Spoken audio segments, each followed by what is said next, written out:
Hello everybody, this is MSRNDA 2007 here, and as you can see here, I have the WR120, and, believe it or not, the WR100 have warning lights on. That's because we have a severe thunderstorm warning.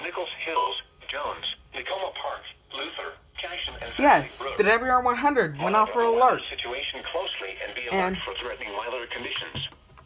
and it's actually doing. A thunderstorm warning remains in effect until 10 a.m. Central Daylight Time for northwestern Kingfisher, northern Blaine, and southwestern My WR300 didn't go off for because those two are set for all counties, but this one's only set for a single county.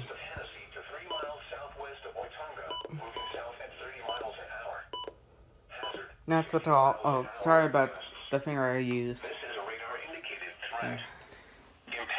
So, yeah.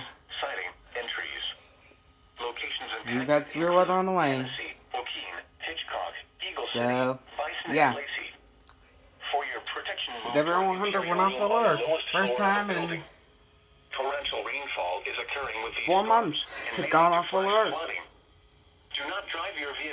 So, yeah. If I get an alert, I'll try to record them.